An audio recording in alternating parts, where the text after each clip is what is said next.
Hi masters అందరికీ కూడా ఆత్మీయ ప్రణామాలు. అందరికీ కూడా బ్రహ్మాస్ మెడిటేషన్ ఛానల్‌కి స్వాగతం, సుస్వాగతం మాస్టర్స్.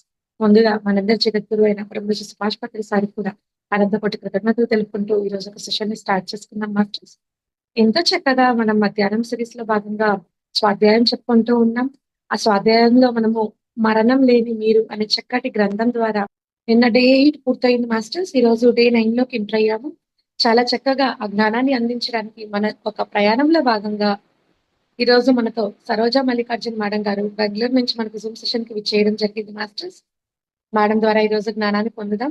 మేడం ముందుగా మీకు బ్రహ్మాస్ మెడిటేషన్ ఛానల్ తరపున స్వాగతం, సుస్వాగతం. Thank you so much. Over to you madam. Thank you. ఆత్మబంధులందరికీ ఆత్మ ప్రణామాలతో స్వాగతం, సుస్వాగతం. మన ఈరోజు సెషన్ లో యూ ఫర్ ఎవర్ టెలిపతి అనే ఒక సబ్జెక్ట్ ని చూసుకుంటున్నాం మాస్టర్. లోక్ సంబ్రాంప గారు రాసిన బుక్ ఇది యూ ఫర్ ఎవర్ అనేది. ఆయన ఇది మనకు ఒక కోర్స్ మెటీరియల్ లాగా ఇచ్చారు కాబట్టి ప్రతి చాప్టర్ స్టార్టింగ్ అండ్ ఎండ్ లో ఆయన చెప్పేది ఒక మాట అండి, రివిజన్ చేసుకోండి, ఏదైతే తెలుసుకున్నారో ఒక్కసారి తిరిగేసుకోండి. ఇక్కడ మీరు జాయిన్ అయ్యారంటే మీరు ఈ సబ్జెక్ట్ కి అర్హులు, అందుకే మీ దాకా ఈ సబ్జెక్ట్ వచ్చింది. ఎందరో ఉన్నారు ఈ భూమి పైన, వాళ్ళందరికీ ఈ విషయాలు అసలు కొందరికైతే అస్సలు తెలీదు. మీకు తెలియడమే కాదు, డీటెయిల్ గా ఎలా ప్రాక్టీస్ చేయాలనేది కూడా ఇక్కడ తెలియపరుస్తున్నారు. అంటే masters, you are the chosen one, మిమ్మల్ని ఎంచుకున్నారు, యు ఆర్ సెలెక్టెడ్ అని చెప్తున్నారండి. సో లాస్ట్ ఎపిసోడ్ లో కూడా మనం టెలిపతి గురించి కొంచెం తెలుసుకున్నాము. ఈరోజు ప్రాక్టికల్ గా దాన్ని ఇంకా ప్రాక్టీస్ ఎలా చేయాలనేది చెప్తున్నారండి. ప్రతి ప్రాక్టీస్ కి ఆయన చెప్పినట్టుగానే చీకట్టుగా ఉండే రూమ్ లో కూర్చోండి, ఎక్కువ డిస్టర్బెన్సెస్, డిస్ట్రాక్షన్స్ ఉండకూడదు, ఇవన్నీ చెప్తూ ఉంటారు. టెలిపతి అయితే ఇంకా జాగ్రత్త పడాలి, ఎందుకంటే ఇక్కడ మనం సూక్ష్మంగా కొన్ని మాటలు వింటున్నాం. టెలిపతి అంటే సూక్ష్మంగా మాటలు వినడం అన్నమాట. ఒకవేళ మీరు ఒక మ్యూజిక్ వినాలనుకున్నారనుకోండి, పక్క వీధిలో ఒక డ్రమ్ కొట్టుకుంటూ పెద్దగా అరుసుకుంటూ మ్యూజిక్ పెట్టుకొని వెళ్ళారనుకోండి ఎవరైనా, లేదా పక్కింట్లోనే పెద్దగా టీవీ పెట్టారనుకోండి, అప్పుడు మీరు ఆ వినాల్సిన పాట క్లియర్ గా వినగలుగుతారా? లేదా మీ ఇంట్లోనే పిల్లలు గోల చేస్తున్నారు అనుకోండి, గట్టిగా మాట్లాడుతున్నారు అనుకోండి, అప్పుడు మీకు మాటలు వినిపిస్తాయా క్లియర్ గా? పాటల్లో ఉండే మాటలు వినిపించదు కదా. అలాగే టెలిపతి చేసేటప్పుడు కూడా ప్రశాంతంగా ఉండాలి, మీరు ప్రశాంతంగా ఉండాలి, మీ చుట్టుపక్కన కూడా ప్రశాంతంగా ఉండాలి. ఎందుకంటే ఇవి చాలా సూక్ష్మమైన వైబ్రేషన్స్. ఈ వైబ్రేషన్స్ వినడం వరకే ఉంటుందండి. ఒక్కొక్కసారి మన లోపలే మనం ఏదో ఒకటి చూసింది గుర్తు తెచ్చుకున్న వినే మాటలు డిస్టర్బ్ అవుతాయంట. అందుకే మనం కూడా కామ్ డౌన్ అవ్వాలి. అందుకే ఏ రోజైతే ఇది ప్రాక్టీస్ చేయాలనుకున్నారో 4 రోజుల ముందుగానే డిసైడ్ అవ్వాలి. మరి ఇక్కడ టెలిపతి కదండి ఇది, అంటే ఇంకొకళ్ళతో మీరు మాట్లాడుకోవడం కదా. అందుకు మీరు ఎవరితో మాట్లాడాలనుకుంటున్నారో వాళ్ళు కూడా ఈ మాట చెప్పాలన్నమాట. ఎందుకంటే వాళ్ళు చెప్పిన మాట మీకు వినిపించాలి కాబట్టి వాళ్ళు కూడా అదే విధంగా ప్రశాంతంగా ఉండే ప్లేస్ లో ఉండాలి. అండ్ వాళ్ళు కూడా ఈ ప్రాక్టీస్ చేయాలి. అప్పుడే మీరిద్దరు చెప్పడానికి ఉంటుంది. నేను ఇది అడిగినప్పుడు నువ్వు ఆ సమాధానం చెప్పావు కదా అని మళ్ళీ క్రాస్ చెక్ చేయొచ్చు. అందుకు సో ఇది కొత్తగా అని మీరు అనుకుంటున్నారా? ఏదైనా ఇదేంటబ్బా కొత్తగా చెప్తున్నారు, మాటలు వినడం అంటే కాదు. ఎన్నో సార్లు మీకు ఒక్కొక్కసారి ఏదో సూచన వచ్చినట్టు లోపల నుంచి మాటగా వినిపించవచ్చు, లేదా కనిపించవచ్చు, లేదా అనిపించవచ్చు. So it is called like hunch. Hunch అంటారు ఇంగ్లీష్ లో. హంచ్ హంచ్ అంటే ఏదో సూక్ష్మంగా మీకు తెలిసిపోయింది, నాకు ఎందుకు అనిపిస్తా ఉంది అంటాం కదా. నాకు ఎందుకో ఇది ఇలా అవుతుందేమో అనిపిస్తా ఉంది, లేదా వాళ్ళు వస్తారేమో అనిపిస్తా ఉంది, ఇది పడిపోతుందేమో అనిపిస్తా ఉంది, అలా మీకు ముందుగానే అనిపిస్తా ఉంటుంది. అంటే మీలో అసూక్ష్మత ఉంది అని అన్నమాట. అప్పుడు మీరు టెలిపతిక్ మెసేజ్ ని గ్రహిస్తున్నారు అన్నమాట. సో ప్రాక్టీస్ చేస్తేనే వస్తుంది అని కాదు, కొందరిలో ఇన్బిల్ట్ గా ఉంటుంది. చిన్న పిల్లలు చాలా ఎఫెక్టివ్‌గా ఇది ఫీల్ అవుతారండి. వాళ్ళు ఏదైనా అనేస్తారు. అప్పుడు పొద్దున్నే మా బాబు అంటున్నాడు మామయ్య వస్తాడని చూడండి మీరొచ్చేసారు అంటారు మీరప్పుడు. మిమ్మల్ని చాలా కాలంగా తలుచుకున్నాడు అందుకే మీరు వచ్చేసారు అని. సో, అలా అనుకున్నది కాదు. అనుకున్నందుకు రాలేదు. వాళ్ళు వస్తున్నారని వాళ్ళకి తెలిసిపోతా ఉంది. మీకు కూడా అలా చాలా విషయాల్లో జరిగి ఉంటుంది. దీన్ని మనం ఇంట్యూషన్ కూడా అనొచ్చు అంటున్నారు. ఎక్కువగా ఇది ఆడవాళ్ళకి ఉంటుంది. ఆడవాళ్ళ బ్రెయిను చిన్నది అని కొందరు అంటూ ఉంటారు. అయితే సైంటిఫిక్‌గా చిన్నదా, పెద్దదా అవసరం కాదు. మనకు అదంతా అనవసరం. అయితే ఆడవాళ్ళు బ్రెయిను చాలా షార్ప్. చా చాలా తొందరగా ఈ కరెంట్‌ని పట్టుకుంటుందంట. అందుకే స్పిరిచ్యుయాలిటీలో ఎక్కువగా ఆడవాళ్ళే ఉంటారు. అయితే స్వామీజీలాగా మారేది మాత్రం మగవాళ్ళే అండి. ఆయనకి ఫాలోవర్స్ అంతా ఆడవాళ్ళే ఉంటారు. మీరు చూడండి. సో, ఆయనంటున్నారు ఆడవాళ్ళకి ఈ సూక్ష్మత ఎక్కువగా ఉంటుంది. వాళ్ళకి సరిగ్గా తొందరగా వాళ్ళకి లోపల నుంచి అనిపిస్తుంది. సో, ఫీమేల్ బ్రెయిన్ అలాంటిది అంటున్నారాయన. Compare to male brain. Female brain అలా ఉంటుంది. సో, ఎలా అయితే రేడియో పాతకాలం రేడియో కూడా ఎలా అయితే ఫ్రీక్వెన్సీని పడుతుందో, అలా చిన్న చిన్న రేడియోస్ అండి. అప్పుడంతా ఇంత సెన్సిటివ్ రేడియో కూడా కాదు. అయినా అవి పట్టేసేవి కదా! అప్పుడు రేడియో స్టేషన్ కూడా తక్కువగానే ఉన్నాయి. అయితే ఈ రోజు కూడా ఆ రేడియో స్టేషన్‌ని తిప్పితే అంటే రేడియోలో ఉండే బటన్స్‌ని తిప్పితే ఈ రోజు కూడా అది కనెక్ట్ అవుతా ఉంది. అలాగే మన బ్రెయిన్‌లో ఉండే వైరింగ్ అలాంటిది. వీళ్ళకి అవుతుంది, వాళ్ళకవ్వదు అనేది లేదు. అందరికీ అవుతుంది. సో, ఇంకా ట్విన్స్ గురించి చెప్తున్నారు. ట్విన్స్ అంటే కవలలు. కవల పిల్లలకి అవి ఎక్కువగా ఉంటుంది. ఈ ఒక శక్తి. మనం అది అక్కడ చూడొచ్చు. కవల పిల్లల్లో ఒక ఒక పిల్లాడికి ఏదైనా జరిగితే ఇంకొకడికి తెలిసిపోవడము. వాళ్ళు వేరే ఊరికెళ్ళినా ఒకేలా ఆలోచిస్తూ ఉంటారు. ఒకేలా ఇష్టపడుతూ ఉంటారు. ఒకేలా వాళ్ళకి మాటలు వినిపిస్తూ ఉంటాయి. సో, ఎందుకంటే వాళ్ళు ఒకే సెల్ నుంచి పుట్టారు. వాళ్ళ బ్రెయిన్ సెల్స్ ఒకేలా తయారయ్యాయి. వాళ్ళ బాడీ టెంపరేచర్ ఒకేలా ఉన్నాయి. అందుకు వాళ్ళు పెద్దవాళ్ళైనా ట్యూనింగ్ ఒకేలా ఉంటుంది అంటున్నారు. సో, టెలిపతి అనేది ప్రాక్టీస్ చేయాలి. మరి నమ్మకం ఉండాలి. కొందరికి ఎంత ప్రాక్టీస్ చేసినా, ఎంత నమ్మకం ఉన్నా వాళ్ళకి ఇది సక్సెస్ అవ్వదు. ఎందుకంటే వాళ్ళ లోపల ఆ ప్రశాంతత లేదు అన్నట్టే. సో, ఏం చేయాలంటే ముందు లోపల ప్రశాంతత చేసుకోవడం నేర్చుకోవాలి. ఎలా నేర్చుకోవాలి అంటే మీరు ప్రశాంతంగా కూర్చొని ఊపిరి మీద ధ్యాస పెట్టాలి. శ్వాస మీద ధ్యాస పెట్టాలి. బ్రెత్ చూసుకుంటూ ఉంటే ఈ అలవాటు చాలా మంచిది. ఊపిరిని గమనిస్తూ ఉండగా మనం ఆ ప్రశాంతతలో వెళ్ళిపోవడం అలవాటు చేసుకుంటాం. సో, ఏదో ఒక సాయంత్రం సెలెక్ట్ చేసుకొని, కర్టన్స్ వేసుకొని, మీరు చేతిలో ఎవరితో మాట్లాడాలనుకుంటున్నారో వాళ్ళ ఫోటో పెట్టుకొని ఆ ఫోటో మీద ఎక్కువ లైట్ కూడా అవసరం లేదు. ఇప్పుడు మొహం చూడాల్సిన అవసరం లేదు కదండీ! అందుకే లైట్ మీ వెనక ఉండాలి. ముందు కాదు. మొహం మీద, కళ్ళు మీద పడేటట్టు లైట్ ఉండకూడదు. ఇంకా ఆ ఫోటో చూసారా ఒక్కసారి ఆ మనిషి మీ ముందు ఉన్నట్టుగా ఊహించుకోండి. తర్వాత దాన్ని పక్కన పెట్టేసేయండి. అప్పుడు మీ కళ్ళు ముందు కనిపించే మనిషిని మాట్లాడు, నాతో మాట్లాడు, నాతో మాట్లాడమని చెప్పాలి. అండ్ వెయిట్ చేయాలి. ఆయన ఏదైనా అంటుంటే మీకు ఆన్సర్ వినిపించాలి కదండీ! అందుకే వెయిట్ ఫర్ ద ఆన్సర్.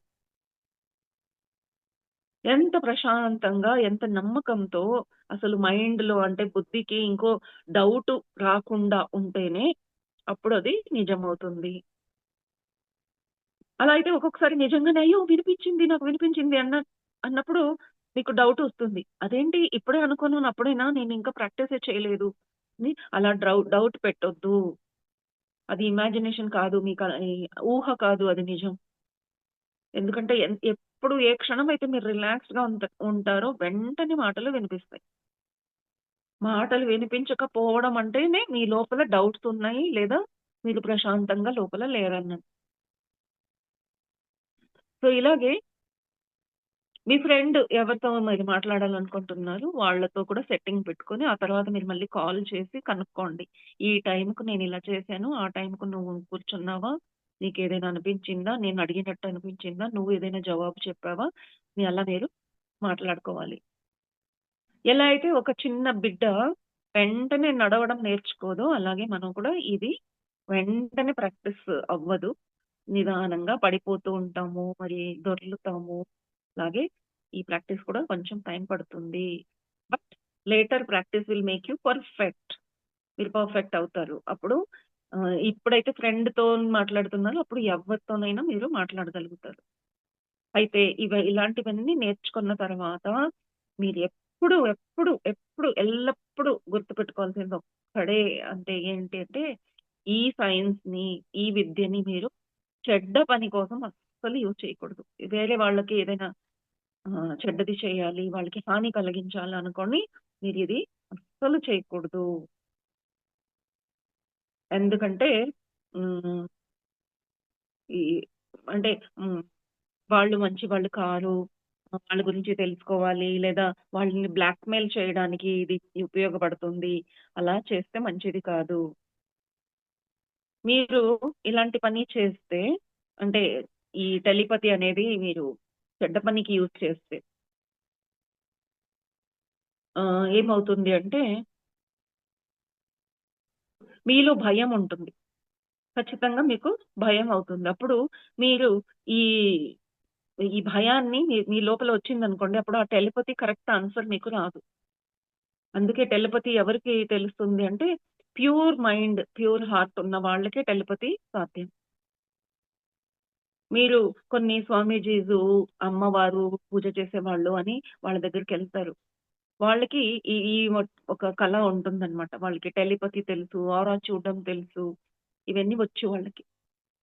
వాళ్ళు అమ్మని అడిగినట్టుగా ఏదో ప్రశ్న ఏస్తారు. లేదా స్వామిని అడిగినట్టుగా ప్రశ్న ఏస్తారు. మళ్ళీ మీకొక జవాబిస్తారు. నాకలాంటి మెసేజొచ్చింది అని. మీరు వాళ్ళని నమ్ముతారు. అయితే వాళ్ళు ఏం చేస్తున్నారు? ఈ విద్యని నిజంగా ఉపయోగిస్తున్నారో లేదో తెలీదు గానీ, వాళ్ళు డబ్బు కోసం చేస్తున్నారు ఈ పని. సో, అలాంటి వాళ్ళకి ప్రోత్సహించొద్దు. మీకు అలాంటివి అవసరం ఉంది అనిపిస్తే మీరే నేర్చుకోండి. మీరు చేయండి. అండ్ దీన్ని బిజినెస్‌గా చేయొద్దు. మరి అలాగే ఇది ఎలాంటి జరుగుతుంది? మనకు లోపల నుంచి ఎలా కనిపిస్తుంది? మనకు లోపల నుంచి ఎలా వినిపిస్తుంది అంటే, మన లోపల ఒక ఆహ్, ఈ థర్డ్ ఐ అనే ప్లేస్‌లో అండి ఒక క్రిస్టల్ లాంటిది ఉంటుంది. సో, అలాంటి క్రిస్టల్ కూడా మీరు బయట పెట్టుకున్నా అది పని చేస్తుంది అంటున్నారు. మీరు టేబుల్ పైన కూడా మనకు ఒక రియల్ క్రిస్టల్, ఒరిజినల్ క్రిస్టల్ పెట్టుకుంటే, ఆ క్రిస్టల్‌ని ఆ చీకటి రూమ్‌లో కూర్చున్నప్పుడు చిన్న వెలుతురులో అది కనిపించేలా పెట్టుకోండి. అదే క్రిస్టల్ చూస్తుండగా, ఆ క్రిస్టల్‌లో మీకు డైమండ్ రింగ్స్ లాగా కనిపిస్తాయి. ఆ ఒక రాయిలోనే ఎందుకంటే మీరు కాన్సంట్రేషన్‌తో అది చూస్తున్నారు. అలా చూస్తుండగా ఆ క్రిస్టల్‌ని మీ మీ నుంచి కొంచెం దూరం పెట్టుకుంటూ వెళ్ళిపోండి. కాసేపయిన తర్వాత అది అసలు కంటికి కనిపించని డిస్టెన్స్‌లో పెట్టి అయితే మీరు చీకట్లో ఆ క్రిస్టల్‌ని చూస్తున్నట్టుగానే కూర్చోండి. అప్పుడు ఆ లైట్‌లో మీకు విషయాలు కనిపిస్తాయి. సో, అలా ఒక్కసారి మబ్బుగా కనిపిస్తుంది. ఆ తర్వాత క్లియర్‌గా గ్లాస్ లాగా కనిపిస్తుంది. ఒక్కొక్కసారి అది పాలు నిండిన ఒక గ్లాస్ చూస్తే ఎలా వైట్‌గా ఉంటుందో అలా కనిపిస్తుంది. సో, ఇలా ఉన్నప్పుడు ఛే! నాకేమి కనిపించడం లేదు. అలా జర్క్ చేయొద్దు అంటున్నారు. అక్కడ ఏం జరుగుతా ఉంది జస్ట్ చూడడం వరకే.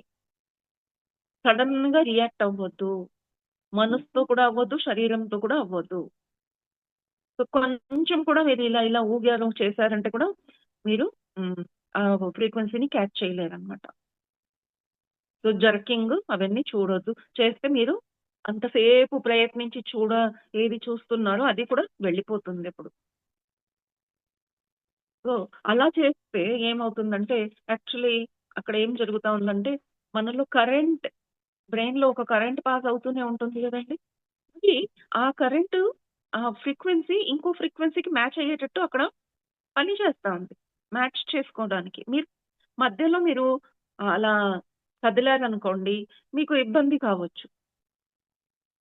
ఎందుకంటే మీరు ఏది చూడాలనుకుంటున్నారో, ఎలా అయితే రేడియో వినేటప్పుడు, అప్పుడు మీరు కొంచెం కూడా ముట్టుకున్నారనుకోండి, ఆ వాల్యూమ్ బటన్‌ని గాని, ఇది ట్యూనింగ్ బటన్‌ని, వెంటనే స్టేషన్ మారిపోతుందనమాట. సో, వెంటనే స్టేషన్ మారినప్పుడు, మీరు ఏది వినాలనుకుంటున్నారో అది వినకుండా, వినకూడదని అంటే వేరే ఎన్ని విషయాలు తిరుగుతూనే ఉన్నాయి కదండీ! వేరే టెలిపతి జరుగుతూనే ఉంటాయి. ఆ మాటలు మీకు వినిపిస్తాయప్పుడు. మన ఫోన్‌లో కూడా ఎన్నో సార్లు జరుగుతుంది. మనం ఎవరితోనో మాట్లాడుతుంటే మధ్యలో ఎవరో మాట్లాడినట్టు వినిపిస్తుంది. ఏం జరుగుతా ఉంది అంటే మిస్ మ్యాచింగ్. అలా అవుతుంది. సో, ఇలా టెలిపతి చేసేవాళ్ళు కూడా అలా జరుగుతాయి. సో, ఇది ఏంటండి ఏదేదో చెప్తున్నారు అంటున్నారా? ఇది సైన్స్ కూడా ప్రూవ్ చేసింది అని ఆయన సైంటిఫిక్‌గా ఏ మ్యాగజైన్‌లో దీని గురించొచ్చింది అనేది కూడా ఇక్కడ చెప్తున్నారండి. ఫారిన్ కంట్రీ మ్యాగజైన్స్ అండి. సో, ఇది హిస్టరీలోనే రాసుంది ఇలా జరిగినవి విషయాలు. ఇలాంటివి చూసే ఒక హ్మ్. ఎవరికైతే ప్రాక్టీస్ చేసి ఉంటారు గదా! టెలిపతి గాని, మరి ఫ్యూచర్ చూడడము అలాంటి వాళ్ళు, వాళ్ళప్పుడు ఒకానప్పుడు హిట్లర్ గురించి, జర్మనీ గురించి, సోవియట్ రష్యా గురించి ఇవన్నీ వాళ్ళు చెప్పారు. జరగక ముందే చెప్పారు. వరల్డ్ వార్ గురించి కదండీ! భవిష్యత్తు చెప్పారు అంటాం గదండీ! కైవార్ తాత అలాంటి వాళ్ళు మన ఇండియాలో కూడా చాలా మంది ఉన్నారు. వాళ్ళెలా చెప్పగలిగారంటే, వాళ్ళిలా చూడగలిగారు, వినగలిగారు. అందుకు వాళ్ళు చెప్పారు. వాళ్ళందరికీ ఈ ఒక సైన్స్ తెలుసు. ఈ యొక్క విద్య తెలుసనమాట. అది అంత కష్టమైనదేంటి కాదు. ఇంకో విద్య ఏముంది అంటే, చేతుల్లోనే చూడడం. దాన్ని సైకోమెట్రీ అంటున్నారు. Seeing through fingers. సో, మన చేతుల్లో చాలా చాలా వైబ్రేషన్స్ ఉంటాయి. చాలా చాలా ఇన్ఫర్మేషన్ ఉంటుందండి.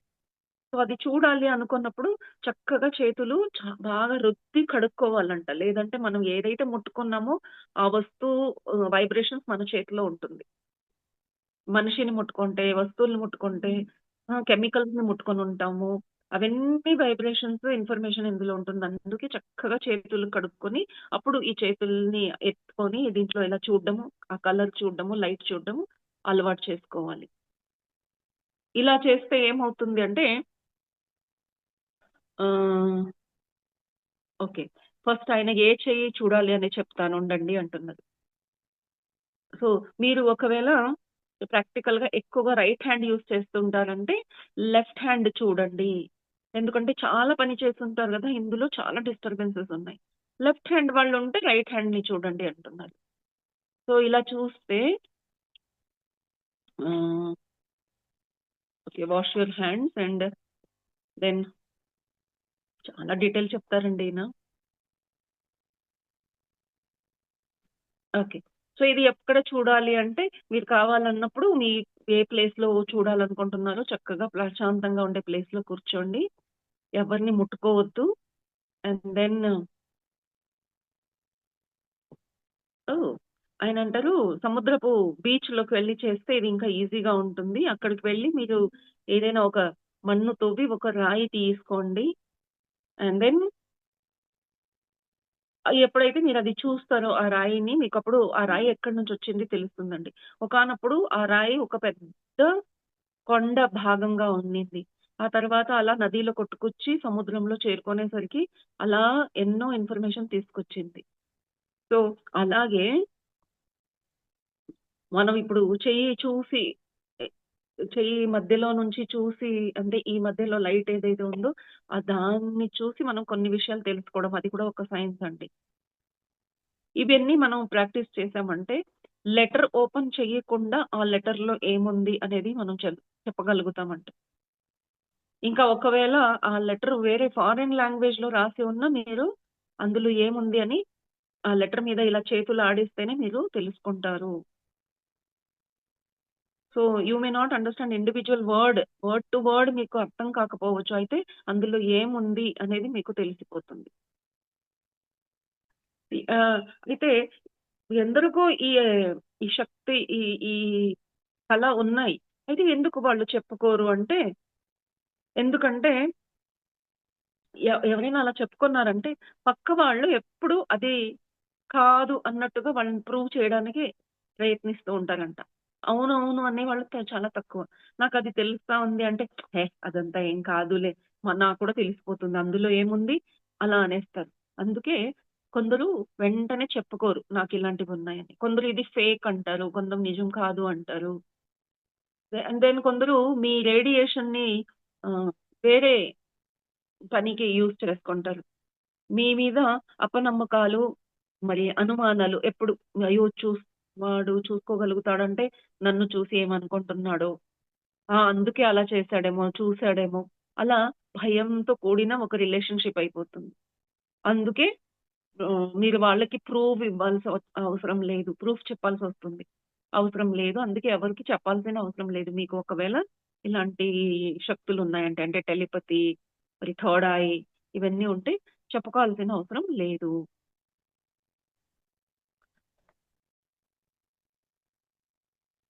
కొందరికి ఈ ఈ శక్తులున్నవాళ్ళు ఎక్కువగా డబ్బు కోసమే వాళ్ళు బిజినెస్‌లా మారిపోయారు. అందుకే జనాలకి ఇంకా అలాంటి వాళ్ళ మీద నమ్మకం లేదు.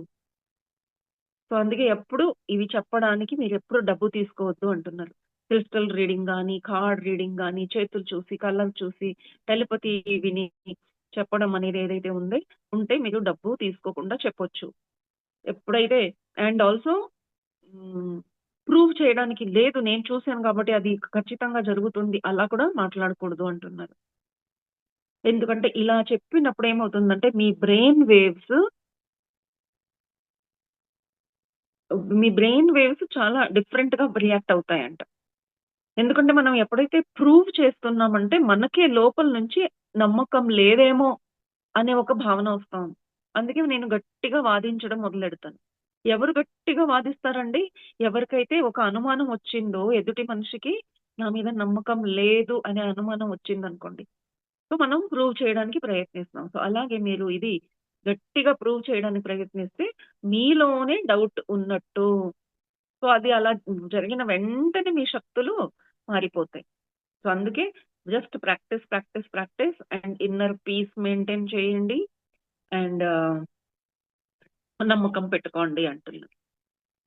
సో, ఇంకా నెక్స్ట్ లెసన్‌కొస్తూ ఆయనంటున్నారు, "ఇది చాలా చాలా ఇంపార్టెంట్ లెసను. దీనికి పేరంటూ లేదు. అయితే కొన్ని విషయాలిక్కడ చాలా ఇంపార్టెంట్ నేను చెప్తున్నాను. జాగ్రత్తగా వినండి." ఇప్పటిదాకా ఏ విషయం చెప్పినా మీకు సైన్సు, బ్రెయిను, కరెంటు అని చెప్తున్నాను. మీకు ఇప్పటికే విసుగు వచ్చేసుంటుంది అంటున్నారాయన. అయితే ఈ ఈ దీనికి సంబంధించి నిజంగా మార్కెట్‌లో ఏం జరుగుతా ఉంది, సైన్స్ ఏం చేస్తా ఉంది అని చెప్పడానికి ఒక ఇన్సిడెంట్ చెప్తున్నారండి. మీ అందరికీ తెలిసినట్టు ఇంతకుముందు చేతులు, కాళ్ళు లేని వాళ్ళకి ఆహ్, మొండి చేతులకంతా ఆర్టిఫిషియల్ చెయ్యి, ప్రోస్థెటిక్ చెయ్యిలు అంతా పెట్టేవారు కదండీ! కాలు నడవడానికి ఒక కాలు. అయితే అది ఒక బొమ్మలా అలా పెట్టేసేవారు. దానికి స్పృహ ఉండేది కాదు. అవి మూవ్‌మెంట్స్ ఉండేవి కాదు. మన బ్రెయిన్‌కి కనెక్టెడ్ కాదు కాబట్టి నేననుకున్నట్టు ఈ చేతుల్ని ఆడించేది వీలయ్యేది కాదు. అయితే ఇప్పుడు ఎలాంటివి చేతులొచ్చాయండి? ఆపరేషన్ చేసి ఇది ప్రాస్థెటిక్ చెయ్యికి కంప్లీట్‌లీ వైరింగ్ పెడతారు. ఆ వైరింగ్‌ని మన శరీరంలో ఉండే వైరింగ్‌కి అటాచ్ చేస్తారు. మెయిన్ 2 వైరింగ్ ఉంటాయంట. అలా 2 వైర్‌కి ఇవి అటాచ్ చేసేసరికి చిన్నగా పెట్టిన ఎన్నో వైరు అంటే ఈ ఒక చెయ్యి ఎన్నెన్ని యాక్షన్ చేయొచ్చు కదండీ! ఆ ప్రతి యాక్షన్‌కి కావాల్సిన వైరింగ్ ఏదో పెట్టేసారు చేతిలో. అయితే ఆ 2 ఎలక్ట్రోడ్స్ కనెక్ట్ అయ్యేసరికి ఈ చెయ్యి కదులుతా ఉంది. ఎలా కదులుతా ఉంది? ఎందుకంటే మన శరీరంలో ఉండేది కూడా ఒక ఎలక్ట్రిసిటీ మెషిన్ లాంటి ఒక శరీరం మనది. అందుకే ఈ మెషిన్ చేతికి పెట్టిన మెషిన్ మరి ఈ శరీరం అనే మెషిన్ ఈజీలీ కనెక్ట్ అయిపోయాయి. సో, అలాంటిది వాళ్ళు పెన్సిల్ పట్టుకొని రాయడము, బొమ్మలు గీయడము, టీ తాగడము, సూక్ష్మంగా ఉండే పని చేయడం. అంటే ఆ చెయ్యికి కంప్లీట్ శక్తి వచ్చేసింది. ఇది ఎలా జరిగింది అంటే అప్పుడు ఇది బయోకెమికల్ కరెంట్. బయో అంటే బయాలజీ బాడీతో కలిసిన కరెంట్ కెమికల్. సో, ఇది నిజమేనా? విన్నారు గదా! సో, ఇప్పుడు నమ్మకం వచ్చిందా? మన శరీరం కూడా ఒక ఎలక్ట్రానిక్ మెషిన్. మనం మన లోపల గూడా కరెంట్ ఉంటుంది. మన బ్రెయిన్‌లో కూడా కరెంట్ ఉంటుంది. అలాగే ఎలా అయితే ఒక మెషిన్‌లో ఒక లిమిట్ ఉంటుందన్నమాట. ఇప్పుడు అది వాషింగ్ మిషనే అవ్వచ్చు, మిక్సర్ గ్రైండరే అవ్వచ్చు, లేదా ఒక బ్యాటరీ కావచ్చు. దానికొక కెపాసిటీ ఉంటుందండి. అంతవరకే దాంట్లో కరెంట్ పంపియాలన్నమాట. దానికన్నా ఎక్కువగా కరెంట్ అక్కడ ఉత్పత్తి అయిందంటే, ఆ మెషిను కాలిపోతుంది. అవునా? సో, అలాగే ఈ శరీరం కూడా ఒక మెషినే కదండీ! ఈ శరీరంలో మీరు ఎక్కువ కరెంటు తయారయ్యేటట్టు ఏదైనా చేస్తే, ఇక్కడ కూడా షార్ట్ సర్క్యూట్ అవుతుంది. సో, ఏంటండి మనం ఎక్కువ కరెంటు ఉత్పత్తి అయ్యేటట్టు చేసే పనులు ఏంటి అంటే, మీరు బాధపడడము, హ్మ్. గంభీరంగా ఉండడము, ఏడవడము, టెన్షన్‌లో ఉండడము, ఎప్పుడూ నెగెటివ్‌గా ఆలోచించడము, ఎక్కువగా ఆలోచించడము, ఇవన్నీ చేసేసరికి మన శరీరంలో ఎలక్ట్రికల్ ఇంబాలెన్స్ అవుతుంది. ఎప్పుడైతే శరీరంలో ఎలక్ట్రికల్ ఇంబాలెన్స్ అవుతుందో, అప్పుడు శరీరంలో ఉండే ఆర్గన్స్, అక్కడ ఉండే అవయవాలున్నాయి గదా! దాని మీద ఎఫెక్ట్ అవుతుంది. ఏదో ఒక ఇప్పుడు మిక్సీ జార్‌లో ఏది పేలిపోతుందండి? ఎక్కడ ఒక పాయింట్ వీక్‌గా ఉందో, ఆ ఒక భాగం పేలిపోతుంది. సో, అలాగే మన శరీరంలో ఏ ఒక ఆర్గన్ వీక్‌గా ఉందో, అది గాల్ బ్లాడర్ కావచ్చు, లివర్ కావచ్చు, కడుపు కావచ్చు, ఏదైనా కావచ్చు. అక్కడ మీకు ఇబ్బందులు అంటే రోగాలు రావడం మొదలెడతాయి. స్ట్రెస్‌తోనే ఈరోజు శరీరానికి అన్ని రోగాలున్నాయని మనం తెలుసుకున్నాం గదండీ! చెప్తూ ఉంటారు కదా! సో, ఎలా అండి స్ట్రెస్‌కి, రోగాలకి ఏం సంబంధం? దానికేం సంబంధం ఉంది? నాకేదో మైండ్‌లో స్ట్రెస్ ఉంటే పొట్టన నొప్పి ఎందుకొచ్చేస్తుంది? ఆ! లేదా మైండ్‌లో స్ట్రెస్ ఉంటే క్యాన్సర్ ఎందుకొస్తుంది? అంటే ఎందుకంటే ఇది ఒక మెషిన్. అది ఎంత భరిస్తుందో అంతే చేయాలి. అంతకన్నా తక్కువే చేయాలి. అంటే చాలా కాలం ఈ మెషిన్ మంచి కండిషన్‌లో ఉంటుంది. సో, ఆడ గాని, మగ గాని. సో, ఇప్పుడు ఒకవేళ ఇద్దరు పెళ్లి చేసుకున్నారనుకోండి. Husband, wife. చాలా చాలా అటాచ్డ్‌గా ఉన్నారు. సడెన్‌లీ ఆహ్, మగవాడు చచ్చిపోతారనుకోండి. ఇప్పుడు ఆ ఆడది ఎంత లోన్‌లీ ఫీల్ అవ్వడము, లేదా సాడ్ ఫీల్ అవ్వడము, అండ్ తర్వాత తనకి దేంట్లోనూ ఇంట్రెస్ట్ లేకపోవడము, ఇలా ఉంటే ఏమవుతుంది లాంగ్ రన్‌లో అలాగే ఉండిపోయిందంటే తనకి ఒంట్లో జబ్బు రావడము అలాంటివి జరుగుతాయి. స్లోగా తన స్కిన్ అంతా కలరిపోతుంది. పేల్ కలర్ వచ్చేస్తుంది. సో, అలా ఆవిడ కృషించి, కృషించి రోగాలొచ్చేస్తాయి. Tension, BP, sugar. లేదా కొందరికి అసలు తట్టుకోలేకపోయారనుకోండి వాళ్ళకి mental breakdown. So, mental breakdown కూడా మీ బ్రెయిన్‌లో చాలా చాలా high current flooding of electricity అయిందంటే అలా అవుతుంది. అలా అయితే మన ప్రతి ఆర్గన్స్ శరీరంలో ఉండే ప్రతి ఆర్గన్స్‌లోకి అది ఎఫెక్ట్ చూపిస్తుంది. సో, ఎప్పుడైతే మనం మెంటల్లీ ఆలోచించి ఎప్పుడైనా డల్ అయిపోయామంటే, అయిపోతాం చూడండి. మనకు మనసు బాలేదంటే అసలు ఏమి చేయబుద్ధి అవ్వటం లేదు అంటేనే పూర్ణ శరీరంలో కరెంటు బ్యాక్ ఫైర్ చేసింది. మీరందుకే కదలలేకపోతున్నారు. మీరేది చేయలేకపోతున్నారు. అప్పుడు మీ లింఫాటిక్ గ్లాండ్స్‌లో ఫ్లడ్డింగ్ ఆఫ్ అక్కడ ఫ్లడ్ అవుతా ఉంది. ఈ ఎనర్జీ, కరెంటు. అప్పుడు ప్రొటెక్షన్ కోసం ఎంతైనా బయో మెషిన్ కదండీ! ప్రొటెక్షన్ చేసే ఒక ప్రోగ్రామింగ్ కూడా ఉంది ఇందులో. సో, అప్పుడేమవుతుందంటే ప్రొటెక్షన్ కోసం అక్కడ కన్నీళ్లొస్తాయి చూడండి. అవి వస్తాయంట. సేఫ్టీ వాల్వ్ అంట అవి. ఇంకా ఎక్కువ హాని చేయకుండా శరీరానికి కన్నీళ్లొస్తాయి. సో, ఎలా అయితే ఒక చిన్న బల్బు పెద్ద సాకెట్‌లో ఏస్తే బల్బ్ డమ్ అనేది కదా ఇంతకుముందు. ఇప్పుడంతా అలాంటివి లేవనుకోండి. ఇప్పుడు 25 వాట్స్ బల్బే వేయాలి ఇంటికి అని ఉండేది. పెద్ద బల్బేస్తే ఆ ఇంటికి అంత కరెంటు ఉండేది కాదు. ఓర్చుకునే శక్తి ఉండేది కాదు. సో, బ్లో అయ్యేది. సో, అలాగే మనిషి శరీరం, మనిషి బ్రెయిన్ అలాంటిదే.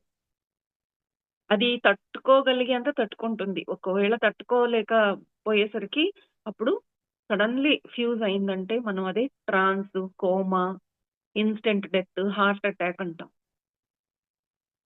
సో, చాలా బాగానే ఉన్నారు. సడెన్‌గా చచ్చిపోయారు అని మనం అనుకుంటుంటాం గానీ, ఆల్రెడీ అక్కడ ఓవర్‌లోడింగ్ అయ్యింది. అందుకే మనం ఎమోషనల్లీ చాలా డిస్టర్బ్డ్‌గా ఉన్నప్పుడు ఈ శరీరం ఆల్రెడీ అక్కడ ఫుల్ డిస్టర్బ్ అయింది. దానికప్పుడు మీరు ఏది ఇవ్వొద్దు. లోపల మళ్ళీ ఇంకో పని ఇవ్వొద్దు. అంటే తినడం గురించి మాట్లాడుతున్నారు. ఆల్రెడీ అక్కడ కాలిపోతా ఉంటే, ఎలక్ట్రిసిటీ ఎక్కువైపోయి శరీరంలో నష్టం జరుగుతా ఉంటే, మీరు పాపం సాడ్‌గా ఉన్నారు. భోంచెయి, భోంచెయి అంటూ ఉంటారు. ఏదైనా తిను, ఏదైనా తాగుతావా? రెస్ట్ చేసుకోవడానికి వాళ్ళకి సమయం ఇవ్వాలి గానీ, అలా తినడం అనేది చేయకూడదు. అయితే సమాజంలో ఎలా ఉందంటే, తిను తిను అనడమే ఒక గొప్ప అన్నట్టుగా, బాధలో ఉన్నప్పుడు ఏడ్చే వాళ్ళకి, కోపంలో ఉన్న వాళ్ళకి ఎక్కువగా ఫుడ్ పెడుతూ ఉంటారు. సో, అది ఇంకా డేంజరస్ అంటారాయన. అలా చేస్తే మన టెన్షన్ వలన మన శరీరంలో ఉండే గ్యాస్ట్రిక్ సెక్రీషన్స్ అవన్నీ ఎండిపోయాయంట. స్టాప్ అయిపోయింది. అక్కడ ఏం లేదు గ్యాస్ట్రిక్ జ్యూస్. ఆహారం జీర్ణం చేసుకోవడానికి. సో, అలాగే హ్మ్. జంతువుల్లో కూడా ఎప్పుడైతే హ్మ్. అవి భయపడతాయో ఆహ్, సపోజింగ్ ఒక కుక్క పరిగెత్తుకుంటూ వస్తా ఉంది. సో, పిల్లిని తరుముకుంటూ వచ్చిందనుకోండి, లేదా ఒక కోడి పిల్లని తరుముకుంటూ వచ్చిందంటే, అప్పుడు ఆ కోడి పిల్ల శరీరంలో ఎంత భయం ఉంటుందంటే, మిగతా అన్ని అవయవాలు వర్కింగ్ చేసేది స్టాప్ అయిపోతాయంట. సో, ఓన్లీ భయంతో కూడిన షాక్ ఎక్స్‌ట్రా ఎలక్ట్రిసిటీ పాస్ అవుతా ఉంది ఆ శరీరంలో. అలాంటి కోడిని ఒకవేళ మీరు తింటే, మీరు గాని, ఆ కుక్క గాని ఎవరైనా తింటే, అక్కడ అది ఆ ఫుడ్‌లో ఏ న్యూట్రియంట్స్ ఉండదు. అక్కడ అది ఆల్రెడీ డెడ్ అయిపోయింది. అందులో ఎలక్ట్రిసిటీ హ్మ్. లాస్ట్ అయ్యే రేంజ్‌కుంది.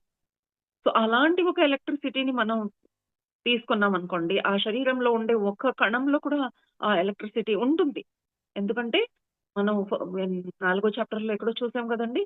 గొంతు కోసినా ఇంకా ఎలక్ట్రిసిటీ ఉంటుంది తలలో. సో, అలాగే అక్కడ ఆ జంతు చచ్చిపోయినా, ఆ ఎలక్ట్రిసిటీ వాళ్ళ శరీరంలో ఉంటుంది. మీరేదైతే తింటారో, ఆ భయపు ఎలక్ట్రిసిటీ మనం కూడా సేవిస్తామనమాట. అప్పుడు మనకు కూడా తెలియని భయం అది ఎక్స్‌పీరియన్స్ అవుతుంది. సో, అది ఒక విత్తనంలా మన శరీరంలో పనిచేస్తుంది. ఆ ఒక ఒక క్వాలిటీ, ఆ ఒక అలవాటు మనలో వచ్చేస్తుంది. పిరికి వాళ్ళు అనడం లేదండి ఇక్కడ.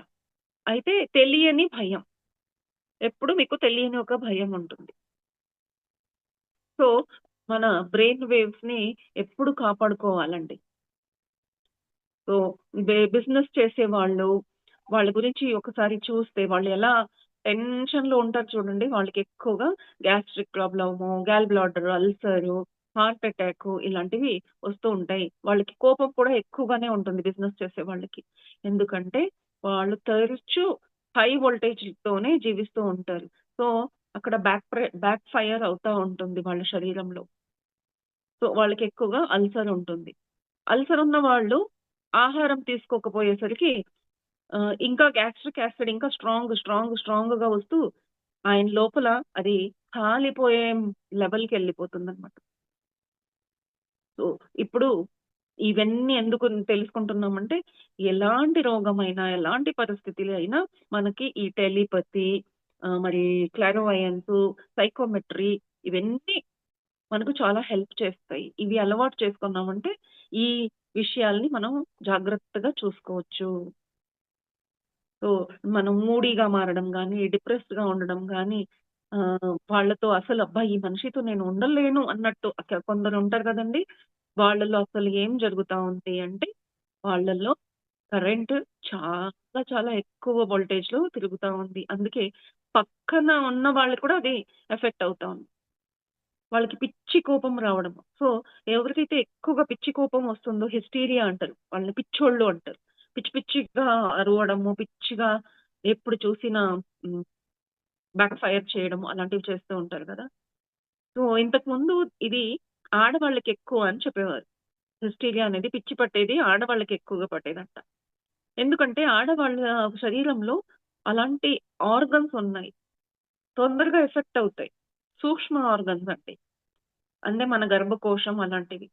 సో, అందుకే గర్భాశయం తీసేయడం అనేది చాలా డేంజరస్. అది తీసేయకూడదు. ఆ ఒక ఆర్గనే షాక్ అబ్జర్వర్ లాగా పనిచేస్తూ ఉంటుంది. అది తీసేశారంటే మనకు ఫంక్షనింగ్ ఆఫ్ ద బాడీ వేరే బాడీ పార్ట్స్ మీద దెబ్బతింటుందనమాట. సో, అయితే పిచ్చి ఆడవాళ్ళకే పడుతుందా? మగవాళ్ళకి పడదా అంటే యెస్. కొందరు మగవాళ్ళకి కూడా పడుతుంది. ఎందుకంటే ప్రతి మనిషి లోపల కొంచెం ఆడతనం, కొంచెం మగతనం అంటూ ఉంటుంది. అలాగే వాళ్ళలో ఉండే ఆడతనం అంటే ఆ సూక్ష్మ భావనలు ఏవైతే ఉన్నాయో అందువల్లనే వాళ్ళకి హిస్టీరియా వస్తుంది అని ఇక్కడ చెప్తున్నారు. ఇది అవసరం లేదండి. ఎందుకంటే సైన్స్ దీన్ని ఒప్పుకుంటుందో ఒప్పుకోదో తెలీదు. అయితే ఈయన అంటున్నారన్నమాట. So masters keep your mind free. ఇలాంటి అప్సెట్ అయ్యే పని పెట్టుకోవద్దు. ఫ్రీగా ఉండండి. మీరు ఇరిటేటెడ్‌గా ఫీల్ అవుతున్నారు లేదా మీ మీ చుట్టుపక్కన ప్రపంచమంతా మీ తల మీద భారం పెట్టింది అంటే just take a deep breath అంటున్నారాయన. బ్రీత్ తీసుకోండి అండ్ ఇంకో బ్రీతింగ్, ఇంకో బ్రీతింగ్, ఇంకో బ్రీతింగ్ అంతే. ఊపిరి మీద ధ్యాస పెట్టుకోవాలి. అదర్‌వైజ్ మీ శరీరం ఒక్కసారి బ్యాక్ ఫైర్ అవుతుంది. బ్లాస్ట్ అవుతుంది. ఎందుకంటే ఈ మ్యాటర్ అంతా చిన్న చిన్న మ్యాటర్. ఏ మ్యాటర్ కూడా మీకు 100 ఏళ్ల దాకా మీకు ఇబ్బంది పెట్టదు. ఏదో ఉందా 2 రోజులు ఇబ్బంది పెడుతుంది మళ్ళీ వెళ్ళిపోతుంది. సో, దానికోసం మీరెందుకండి మీ శరీరాన్ని బలి ఇవ్వాలి అంటున్నారు. So, you are not going to worry for 100 years. So, why should you worry at all అంటున్నారు. ఒకే విషయం కోసం మనం 100 ఇయర్స్ ఆలోచించం కదండీ! అప్పుడు మాత్రమే అని పెద్దగా టెన్షన్ తీసుకుంటాం. అది మనకు అలవాటయిపోయింది అలా చేయడం. అందుకు చేస్తాం. So, the business of keeping calm is more utter importance అంటున్నారాయన. కామ్‌గా ఉండడమే ఆ బిజినెస్ అంటే ఆ పనియే మనకు చాలా చాలా అట్టర్ ఇంపార్టెంట్ పని. For health, physical health, mental health. So, ఎప్పుడైతే మీరు కొంచెమైనా ఇరిటేట్ అనిపించిందనుకోండి వెంటనే మీరు ఎందుకు నేను ఇలా టెంపరేచర్ నాకు అంటే బ్యాడ్ టెంపర్‌గా మారుతున్నాను అని చూసుకోవాలి. ఒక్కోసారి మీరు గ్లూమీగా ఉన్నారు, సాడ్‌గా ఉన్నారంటే ఎందుకున్నాను? నేనలా ఉంటే నా మూలాన నా చుట్టుపక్కన ఉండే ఫ్యామిలీ మెంబర్స్‌కి ఎఫెక్ట్ అవుతుంది. ఫ్రెండ్ సర్కిల్‌కి అవుతుంది. నేనెక్కడైతే ఉన్నానో వాళ్ళందరికీ ఎఫెక్ట్ అవుతుంది. సో, ఇది అవసరమా? సో, అలా ఆలోచించారంటే వెంటనే మీరు అనుకున్నట్టుగా మీరు డిసైడ్ అవుతారు. చేంజ్ అవుతారు. అదర్‌వైజ్ మీ బాడీ ఎలా ఉంటుందంటే it is like poisoning your body. Arsenic poison, red poison, potassium cyanide poison లాగా మీ లోపల అది పనిచేస్తుంది. టెన్షన్ అనేది, స్ట్రెస్ అనేది. సో, మనం ఈ భూమి పైన వచ్చిందే విషయాలు నేర్చుకోవడానికి. సో, ఎవరైనా ఎప్పుడైనా ఏదైనా నేర్చుకోవాలంటే కొంచెం ఇబ్బందిగానే ఉంటుంది. అలా అని నేను నేర్చుకోను అనడం గాని, లేదా నేర్చుకుంటాను నాకు ఈజీగా వర్క్ ఇవ్వండి అంటే ఎలా కుదురుతుంది? ఒకవేళ మీ పిల్లలకి ఎవరైనా స్కూల్‌లో హోమ్ వర్క్ ఇచ్చి ఉంటారు టీచర్సు. వాడు ఇంటికొచ్చిన వెంటనే వాడికెలా అనిపిస్తుందండి? అయ్యో! మమ్మీ ఎంతో హోమ్ వర్కు నేను చేయలేను. స్కూల్‌లో కూడా చదువుకోవాలా? ఇక్కడికొచ్చి కూడా చదువుకోవాలా? నాకొద్దు బాబోయ్! నేను చచ్చిపోతాను అని ఏడుస్తాడు. అయితే స్కూల్‌కెళ్ళిన తర్వాత హోమ్ వర్క్ అంటూ ఉంటుంది గదండీ! రివైజ్ అంటూ చేయాలి గదండీ! అలా అంటే ఎలా? సరే బాబుకేదో తెలీదు అలా అంటున్నాడు. మీరు కూడా స్కూల్‌కెళ్ళి టీచర్‌ని బాగా క్లాస్ పీకుతారు. ఏంటమ్మా! పిల్లల మీద నీకు దయ లేదా? వాళ్ళకి ఎంత హోమ్ వర్క్ ఇస్తావు? ఏ వయస్సు వాళ్ళది? ఆడుకోవాలా? వద్దా? అలా మీరు కంప్లెయింట్ చేయడం. ఎంత స్ట్రెయిన్ ఇస్తున్నారు పిల్లలకి హోమ్ వర్క్ పేరు మీద. అయితే హోమ్ వర్క్ ఏముంటుందండి? ఏదైతే నేర్చుకున్నారో దానికి సంబంధించిందే ఉంటుంది గదా! అలా అయితే వాళ్ళకి దాని నుంచి ఇబ్బంది ఎలా ఉంటుంది? కొంచెం హార్డ్ వర్క్ చేయాలంతే. సో, హార్డ్ వర్క్ చేయకపోతే ఎలా నేర్చుకుంటాము? ఏదైనా నేర్చుకోవాలంటే లేజీగా ఎవ్వరు ఏది నేర్చుకోలేదు ఇప్పటిదాకా. హార్డ్ వర్క్ చేయాల్సిందే. నేర్చుకోవడానికి మనం ఆ కాలేజ్‌లో చేరుకున్నాం. ఈ భూమి పైన వచ్చాము. అలా అని మీరు మరీ ఆహ్, బారిసులు అయిపోయి అలా పని చేయడం కూడా కాదు. అయితే ఎంత అవసరం ఉందో అంత చేయాలి. అలాగే if you are trying too hard చాలా కష్టపడినా అది ఇబ్బందికరమే. సో ఎంత పడాలో అంత పడాల్సిందే. To the power of mind అంటున్నారు ఆయన. అన్ఫార్చునేట్లీ మనం ఏది అనుకుంటున్నామో మనకు అదే కావాలి అనుకుంటాం గానీ, అది మనకు దొరకకపోతే అది సరీనా? కాదా? అనే థాట్ మనకు రాదు. మన మైండ్ పవర్ అలా ఉంది. నాకిది కావాలి అనుకున్న వెంటనే మనకది కావాలి, కావాలి, కావాలి, కావాలి. దొరక్కపోతే అయ్యో! దొరకలేదు, దొరకలేదు, దొరకలేదు, దొరకలేదు. బాధపడడం, ఇబ్బందిగా ఉండడం, మనసు సాడ్ ఫీల్ అవ్వడం ఇవన్నీ జరుగుతాయి. అయితే మీరు ఏది కావాలంటే అది దొరికే శక్తి మీలో ఉంది. ఏది అడగాలి అనేది మీరు తెలుసుకొని అడగాలి. మనలో ఏం శక్తి అండి ఇది? ఆకల్టిజం. ఇది ఇప్పుడైతే ఫస్ట్ చాప్టర్ నుంచి ఏదైతే విషయాలు చెప్పారో ఇవన్నీ ఆకల్టిజం. ఆకల్టిజం అంటే చెడ్డది అనుకున్నారు ఇంతకు ముందు. ఆకల్టిజం చెడ్డది కాదు. ఇది ఒక హిడెన్ సీక్రెట్ సైన్స్. ఇవి తెలుసుకున్నామంటే మనకేం కావాలో మనం కరెక్ట్‌గా తెచ్చుకోవచ్చు లైఫ్‌లో. సో దీన్నే మేనిఫెస్టేషన్ అంటారు. సో మేనిఫెస్టేషన్ విధానాలు చాలా ఉన్నాయండి. ఒక విధానం ఉంటుంది అనుకుంటే దొరుకుతుంది. కొందరికి అనుకోవడం అంత గట్టిగా రాదు అంటే వాళ్ళకి రాయడానికి చెప్తారు. కొందరికి రాస్తే మాత్రం గుర్తుండదు అని తరచూ రిపీటెడ్‌గా మంత్రాలాగా రిపీట్ చేయమంటారు. అలా కొన్ని విధానాలున్నాయి. మనం అలాంటి విధానాలు ఉపయోగించి విషయాలు తెలుసుకుంటే మనకి ఏది కావాలో జీవితంలో మనం అది మేనిఫెస్ట్ చేసుకోవచ్చు. సో ఫస్ట్ ఏం చేయాలంటే ముందు నిజంగా మీకేం కావాలి? మీ అంబిషన్ ఏంటి? అంటే పర్పస్ ఆఫ్ లైఫ్ ముందుగా అది తెలుసుకోవాలి. జస్ట్ అందరికి ఉంది కదా అని నేను కూడా అదే అనుకోవడం తప్పు. ఇప్పుడు అందరి దగ్గర కారుంది. అందుకే నాకు కారు కావాలి, కారు కావాలి తప్పు. అందరికి బంగ్లాలున్నాయి. నాకు బంగ్లా కావాలి. అందరికి డైమండ్ సెట్లున్నాయి. నాకు డైమండ్ సెట్ కావాలి. అందరూ మా ఫ్రెండ్స్ అందరూ ఐఏఎస్ చదువుతున్నారు. నేను ఐఏఎస్ చదవాలి. అది కాదు. అందుకే మీరు అలా అనుకున్నది మీకసలు రావు. మీకు ఏది నిజంగా కావాలో మీ లోపల నుంచి ఒక థాట్, ఆ కోరిక వచ్చిందంటే మీరు ఏది అనుకుంటారో అది జరుగుతుంది. సో మీరు ఒకవేళ మీ లైఫ్‌లో ఏది జరిగింది, ఏది జరగలేదు అనేది ఒక లిస్ట్ రాసుకున్నారంటే మీరు చూసుకుంటారు. ఏది జరిగింది అంటే మీరు దేన్నైతే మీరు 100%, 1000% విశ్వాసంతో అనుకున్నారో అదే జరిగింది. అది మంచిది కావచ్చు, చెడ్డది కావచ్చు. మీరు యాక్సిడెంట్ జరుగుతుంది అని మీకు అప్పుడప్పుడు థాట్ వస్తూనే ఉందనుకోండి. అన్‌నోయింగ్‌లీ ఒక యాక్సిడెంట్ జరిగిపోతుంది. నాకు జాబ్ రాదేమో, నేను చాలా అన్‌లక్కీ అనుకున్న వాళ్ళు లైఫ్ అంతా ప్రయత్నిస్తారు. మంచి చదువు ఉంటుంది. గోల్డ్ మెడలిస్ట్ కూడా ఉంటారు. వాళ్ళకి జాబ్ రాదండి. సో, అలాంటివి ఎన్నో ఎక్స్‌పీరియన్సెస్ ఉంటాయి. ఎన్నో అనుభవాలుంటాయి. మీరు అవి నోట్ డౌన్ చేసుకోవాలి. నోట్ డౌన్ చేసుకొని ఏది మీకు చాలా బాధ పెడతా ఉందో ఆ విషయంలో నుంచి స్టార్ట్ చేయండి ముందుగా. అప్పుడు ఇది ఎందుకు జరగలేదు అనేది మీకే తెలుస్తుంది. ఎవ్వరు చెప్పాల్సిన అవసరం లేదు. ఈ శక్తులు మనలోనే ఉన్నాయి. సో, డబ్బు మాత్రమే కోరుకోవాలా అంటే తప్పు.